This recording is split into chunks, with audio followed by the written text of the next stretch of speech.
learning ဆိုတာ artificial intelligence AI ရဲ့အစိတ်ပိုင်းတစ်ခုဖြစ်ပြီးလူအုံနောက်အလုပ်လုပ်ပုံကိုပါထားတဲ့ multilayer artificial neural network အလွှာပေါင်းစုံပါဝင်တဲ့အာရုံကြောကွန်ရက်များကိုအသုံးပြုခါ data တွေက pattern တွေကိုကိုယ်တိုင်လေ့လာနိုင်တဲ့နည်းပညာဖြစ်ပါတယ်။ဒီ neural network တွေကလူအုံနောက်ရဲ့အလုပ်လုပ်ပုံကိုပါထားဖြစ်တဲ့အတွက်ကွန်ပျူတာတွေကိုပုံတွေဖိတ်ထားတဲ့အောင်စာတွေနားလည်အောင်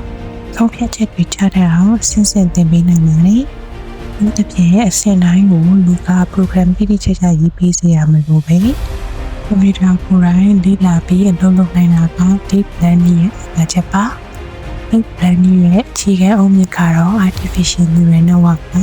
။ဒီ network မှာအဓိကအလွှာ၃မျိုးရှိပါတယ်။ Number 1 input layer ဒီနေရာကပုံအတန်းစာသားလို raw data တွေဝင်လာတဲ့နေရာပါ Number 2 hidden layer လွှာများကြီးပါဝင်ပြီးဒီလွှာတွေက data တွေကအချက်အလက်တွေကိုတဖြည်းဖြည်းချင်းနားလည်နိုင်အောင်ဆက်ဆက်ပေးပါမယ် Number 3 output layer ဒါကအကြောင်းမှဆိုပြီးနောက်ဆုံးရလဒ်ကိုထုတ်ပေးတဲ့နေရာပါ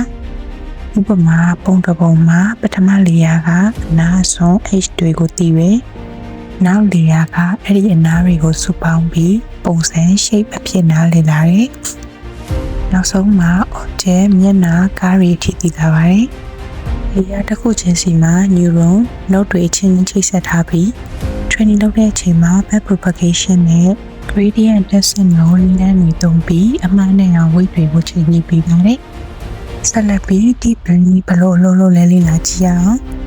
ပထမဆုံး data တွေက network တွေကိုပုံဝရှေ့ဘက်ကနေစီးဝင်ပါတယ်။ hidden layer ကဝင်လာတဲ့ input data ကို